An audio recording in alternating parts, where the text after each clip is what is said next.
베이징의 인민해방군이 우크라이나에서 벌어지는 전쟁의 양상을 보니까 이거는 러시아군과 우크라이나군 간의 전쟁이 아니고 러시아 무기 시스템과 미국 무기 시스템과의 전쟁인 겁니다. 그런데 바다와 하늘과 땅에서 미국 무기 시스템에 허무하게 박살나는 러시아 무기 시스템입니다.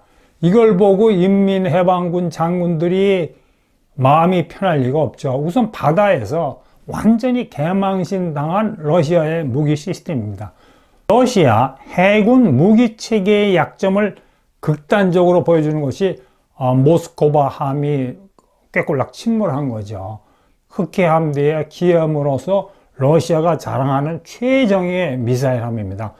러시아에서 세 번째로 좋은 함정입니다. 첫 번째가 쿠즈네초프급 항공모함이고, 두 번째가 키로프로급 핵추진 순양함, 세 번째가 슬라바급 순양함, 이 모스크바 함인데, 이 러시아가 자랑하는 모스크바 함이 넵튠 미사일, 이거 약간 구형 미사일입니다. 두 발 맞고 꾀꿀락 가라앉았습니다. 이게 러시아 해군의 취약점을 극단적으로 보여주는 건데, 이 배가 배수량이 1만 톤이거든요. 1만 톤에 비해서 과도하게 많은 무기를 탑재한 겁니다.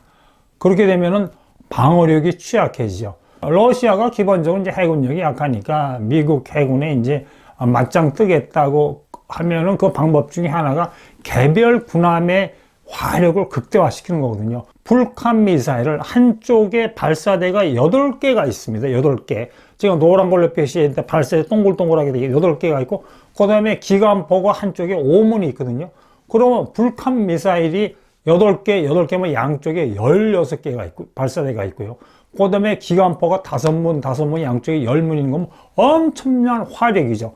그러니까 화력을 증강시키려고 선체의 규모에 비해서 너무 많은 무기를 탑재하니까 이게 배가 기동성이 약해지고 이제 미사일에 맞은 건데, 이런 약점이 있더라도 이 배가 아주 좋은 레이더 시스템을 갖고 있으면은 우크라이나군이 바이락타 드론하고 넵튠 미사일을 공격한 걸 충분히 막을 수가 있었는데, 또 이 배의 더 결정적인 약점이 뭐냐면, 기본적으로 러시아 무기는 메카닉은 좋습니다. 철판 두께, 엔진 파워는 좋고, 더욱이 2021년에 이 배를 대폭 개조했습니다.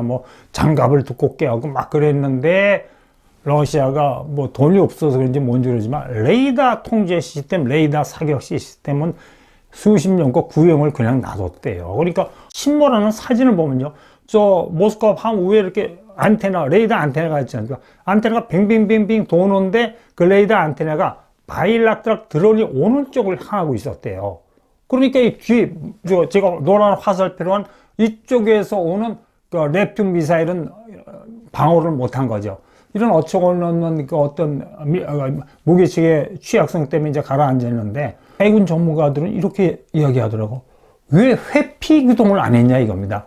이 해전의 전문적인 용어인데, 이 함재기는 미사일이 날아올 때는 모든 함장을 이렇게 배를 이렇게 지그재그로 막 움직여서 회피 기동을 한답니다. 이 회피 기동이 얼마나 중요하냐면요, 태평양 전쟁 때 일본 해군이 자랑하는 야마토함하고 무사시함이 필리핀 해전에서 미 항공모함에서 어떤 함재기의 공격을 받았어요. 그때 무사시함의 함장은, 야, 우리 화력이 막강해. 그러니까 우리는 회피 기동을 안 하고 그냥 화력 대공포로 미국 함재기를 떨어뜨리려고 대응을 했고, 근데 야마토함의 함장은 아니야.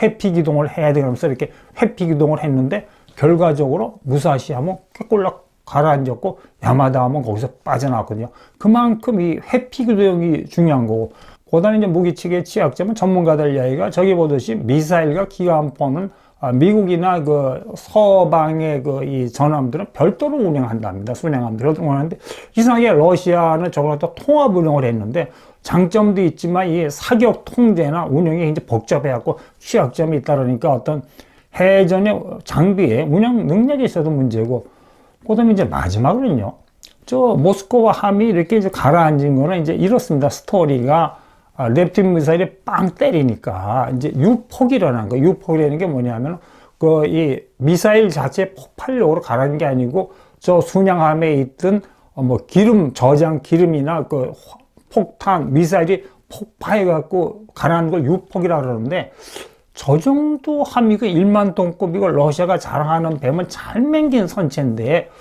구형 미사일 2방에 가라앉는 거 보니까 이해가 안 되는 겁니다. 미국 군함이나 우리나라 군함 같은 건 얼마든지 데미지 컨트롤 해갖고 불을 꺼갖고 이 항구로 갖고 고칠 수가 있는데, 왜 그러냐니까 러시아 해군은 데미지 컨트롤을 하는 시스템이나 훈련이 부족한 겁니다. 태평양 전쟁 때 일본의 제로센 조종사가 이렇게 미국 군함을 공격하고 가라앉아 타고 보고한 숫자를 다 합치면은 실제로 미국이 태평양 전쟁에 투입한 군함의 수보다 많았다는 겁니다. 자, 그러면 제로센 조종사가 이걸 허위 보고했느냐? 그거는 아니죠. 스토리는 이렇습니다. 제로센 조종사가 이제 미 군함을 보고 이렇게 급강을 펴고 폭탄을 떨어뜨리는데 빵 맞아갖고 미국 군함에서 연기가 솟아 그러면 저거 침몰이다 그러고 보고할 거 아닙니까? 근데 미 해군은 데미지 컨트롤 시스템이 아주 잘 돼 있어서 어지간히 맞으면 그걸 불을 끄고 이렇게 해갖고 수리해갖고 원상복귀 안 됩니다. 그 다음에 이제 재밌는 거는 저렇게 이제 기본적으로 모스크바함을 한쪽에서는 터키제 바이락트라 드론으로 막 공격하고 이쪽으로 막 이 정신이 팔린 사이에 랩튠으로 맞췄다 그러는데, 해군 전문가들 이야기는요, 저 모스크바 항의 성능이나 무기체계의 특성을 정확히 알고 있지 않으면은 저런 해군 작전을 우크라이나 해군이 못 쓸 거라고 이야기하는데, 알고 보니까요, 저 모스크바 함이 어디서 건조됐냐면 우크라이나 조선소에서 건조됐다는 거예요. 그러니까 모스크바 함의 모든 재원을 다 우크라이나 해군이 갖고 있었는 겁니다. 이걸 보고 이제 모스크바 함을 침몰시킨 우크라이나의 해군제도 어깨에 별 하나 탁 더 달았습니다. 젤렌스키 대통령이 기본적으로 달아주고, 푸틴 대통령은 뭐 들리는 말이 하면 뭐 의자 때려보시고 난리 나고 할 정도로 이 러시아 무기 체계의 바다에서의 취약점을 극단적으로 보여주는 건데, 러시아 무기 체계를 그냥 받아들이는 인민해방군 해군이 이제 대혼란에 빠지는 거죠. 저 랴오링 항공모함 전단 있지 않습니까? 폼 빡 잡고 이제 뭐 이렇게 태평양 바다를 나가고 있는데, 요 항공모함이 우크라이나에서 만들어졌습니다. 구소련 시대에 소련이 우크라이나 조선에서 맹길라가 바라크함이었거든요.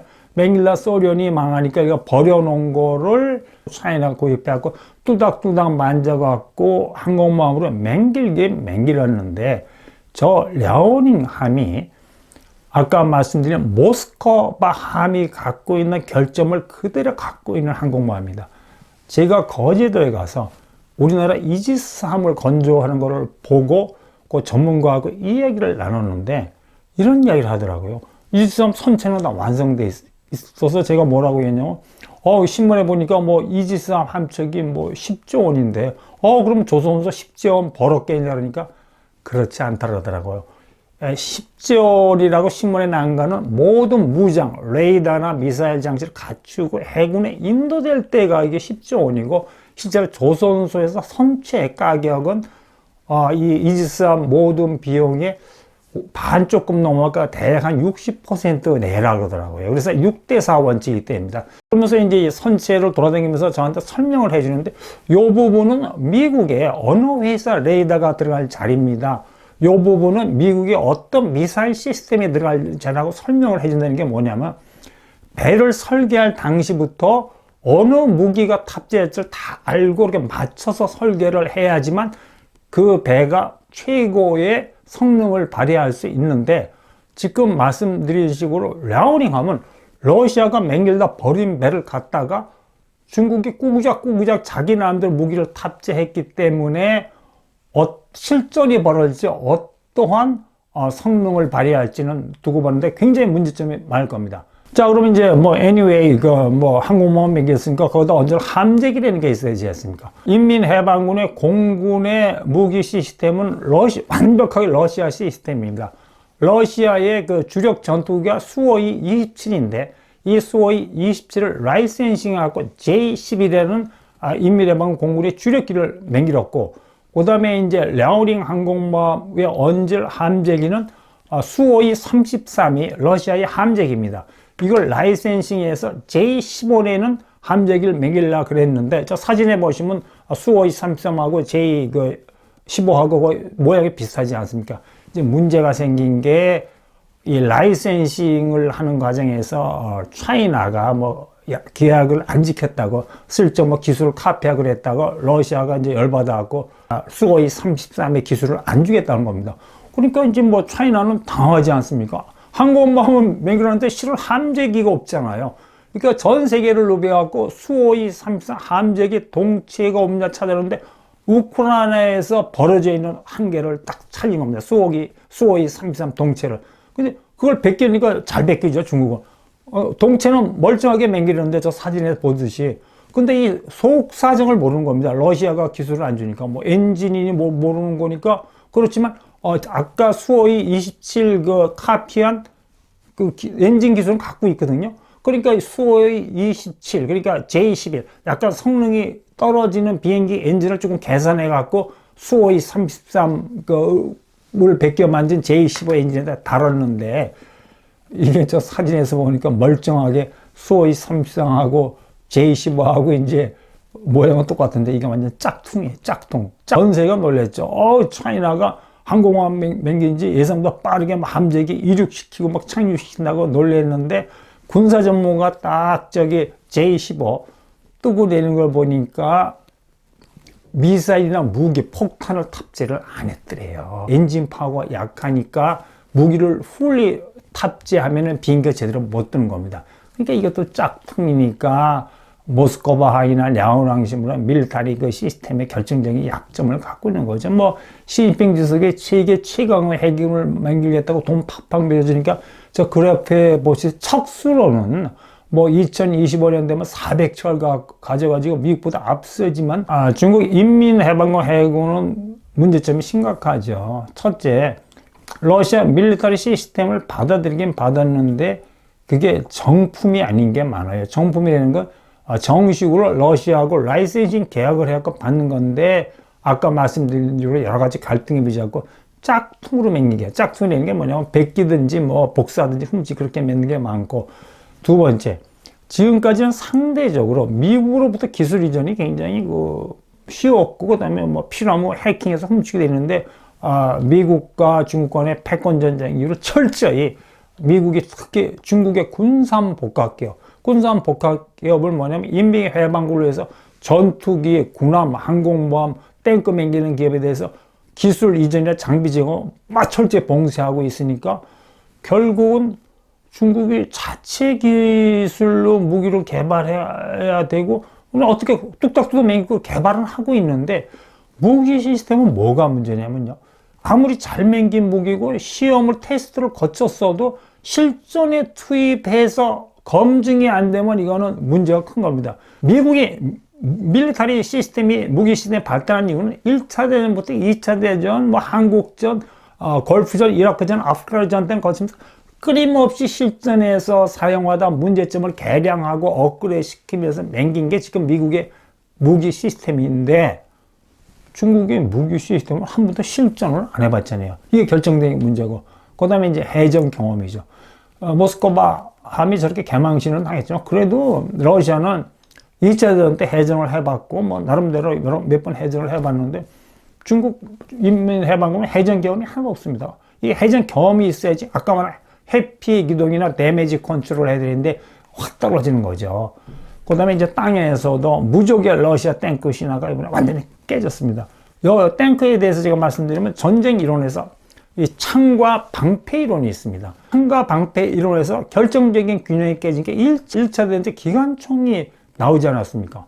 근데 공격력은 엄청나게 강해졌는데 드르륵 쏘는데 방어력이 없기 때문에 독일군이나 연합군이 엄청난 희생자가 났죠. 그 유명한 쏨 전투에서는요, 며칠 사이에 뭐 양쪽 군대가 몇만 명이 희생될 정도로 그렇게 이제 무자비하게 학살이었습니다. 기관총의 발견으로 창과 방패의 균형이 끊어져 갖고. 근데 이 결정적으로 또 새로운 무기가 나타난 게 탱크죠, 탱크. 탱크는 훌륭한 방패 아닙니까? 탱크에다 아무리 기관총 써도 껐도 없고, 또 탱크의 강점은 얘가 방패뿐만이 아니고 창이 되는 겁니다. 뭐 기관포가 있고 뭐 주포로 빵빵 쏘는데 이 탱크전을 잘한 게 여러분 잘 아시지만 구데이라는 장군의 독일군 기갑부대에 있지만 또 소련의 T-34 탱크가 무적의 탱크입니다. 이 34 탱크가 2차 대전에 쓰던 탱크인데 여기서 이제 독일 그 팬저 기갑군단을 아주 그냥 무참하게 참패시켰고 6.25 때 그 소련이 북한한테 줘갖고 우리 남침할 때 주력 탱크였어요. 근데 저 소련 탱크 T 시리즈죠. 지금은 이제 T-72 탱크를 쓰고 있는데 저거의 강점은 뭐냐면 대개 이제 이 대전사포는 앞에서 직선으로 이게 이제 탱크 아닙니까? 이 탱크 아닙니까? 앞에서 직선으로 쏘거든요. 그러니까 소련이 앞부분 이 탱크의 앞부분은 엄청나게 두꺼운 장갑, 두꺼운 철판을 씌웠어요. 그러니까 어지간한 대전차파 쏘면 뻥 먹고 옆으로 튕겨나가는 겁니다. 그렇기 때문에 무적의 소련군 탱크였고 이거를 바탕으로 우크라이나 들어갈 때 소련군이 어떤 전술을 썼냐면 대대 전술단, 우리말 말하면 대대 전술단인데 바탈리온 택티컬 그룹. 근데 많은 사람이 바탈리온 탱크 그룹이더라고요. 저기 그러면서 뭐지 탱크와 뭐 장갑차이 기갑 중심으로 대대 확 들어가서 그냥 이 급습을 해갖고 우크라이나군을 이렇게 섬멸시키는 작전을 썼는데 미국이 요상한 무기에 처음 봤거든요. 러시아 우리 탱크 부대 그런 무기에 그냥 러시아의 무적 탱크가 그냥 막 박살나고 있습니다. 바로 말씀드리는 제블린 미사일이에요. 저게 이게 보병이 등에 들고 다니는데 하늘에 뿅 올랐다가 휙 아래로 떨어지면서 러시아 탱크를 쏘니까 러시아 탱크가 아무리 그 장갑이 강하도 이거는 앞부분만 강하거든요. 그러니까 방법이 없는 거예요. 그래서 참 희한한 일이 벌어진 게 옛날에 전투할 때는 전차병이 가다가 적군의 보병을 보면 야 저거 밥이다 그러면서 도락도락 쐈는데 요새 러시아 전차병들은 우크라이나에서 이렇게 가다가 우크라이나 보병이 보면 멈칫하고 이 우크라이나 보병이 뭐 등에다 연통 같은 거 메고 있으면 후닥닥 탱크 버리고 도망간다 그럽니다. 왜냐면 제블린 미사일 팡 쏘면 막는 방법이 없기 때문에 하늘에서도 비슷한 현상이에요. 저게 이제 저 동영상인데 이렇게 저 노란색으로 표시했는데 요 러시아가 잘하는 공격용 헬기가 스팅어 미사일에 맞아 떨어지는 겁니다. 이렇게 하얀 연기가 있지 않습니까? 휙 보병이 어깨 대고 펑 쏘니까 러시아가 자랑하는 그 공격용 헬기가 한 방 빵 맞고 땅 떨어집니다. 헬기뿐만 아니라 러시아 뭐 수호의 전투기들도 빵빵빵 스팅어 미사일에 맞아 떨어지고 있죠. 그러니까 이걸 우크라이나 전쟁에서 러시아 밀리터리 그 시스템을 잡는 3대 괴물이 제블린 미사일, 대전차 미사일, 스팅어 미사일, 지대공 미사일, 러시아 비행기 잡는 미사일, 그 다음에 드론입니다. 드론. 문제는 저 위용을 자랑하는 인민해방군 육군의 탱크 부대 있지 않습니까? 저 탱크 부대가 기본적으로 러시아의 T-시리즈 탱크를 받아들인 겁니다. 그러니까 이게 지금 우크라이나 전쟁에서 보듯이 탱크 군단이 미국의 신형 무기, 제블린 미사일 이런 데 완전히 노출됐죠. 근데 이들 가정이지만 이제 저런 무적의 그 중화인민공화국 탱크가 뭐 대만 해협을 넘어갔고 이제 대만 해협을 성공적으로 넘어갔고 한 1000대를 대만에 깔아놓고 막 대만을 공략하려고 그러잖아요. 그럼 무슨 일이 벌어지죠? 우크라이나 사태를 보면 미국이 만약 1000대의 중국군 탱크가 대만에 상륙해갖고 공격을 하려고 그러면 한 제블린 미사일 2000기만 대만 육군한테 주면 빵빵빵 쏘면 중국 인민해방군 탱크의 앞날을 보장할 수가 없죠. 인민해방군 이제 육군, 공군, 해군들의 이제 장군들이 이렇게 찍은 사진인데 최수뇌부들이죠. 저 장군들 중에서 진짜 자기 국가를 생각하고 제정신 차린 장군이라면 지금 마음이 편하면 안 됩니다. 밤에 잠이 오면 안 되는 거예요. 왜냐면요, 우크라이나 전쟁이 인민해방군한테 주는 진짜 교훈은 기술력의 격차에서 1%만 차이 나도, 1% 차이 나도 완전히 전쟁의 승패가 바뀌는 겁니다. 옛날처럼 뭐 대포 쏘고 총 쏘고 그런 전쟁이 아니고 미사일이 팡팡 날고 한 방 맞으면 끝나는 전쟁이기 때문에 아무리 인민해방군이 뭐 공군, 해군, 육군의 무기 체계를 막 업그레이드 시켜갖고 미국의 무기 체계 뭐 80%까지 95% 가더라도 1% 차이 나면 그냥 박살나는 게 우크라이나 전쟁이 인민해방군에 보여주는 교훈이거든요. 그런 측면에서 볼 때 사실 인민해방군 장군들이 자기들끼리 속마음 탁 털고 하면 솔직한 고백은 방법이 없다 이걸 겁니다. 오늘은 여기까지 하겠습니다. 여러분 오늘 하루 원더풀 하십시오. 감사합니다.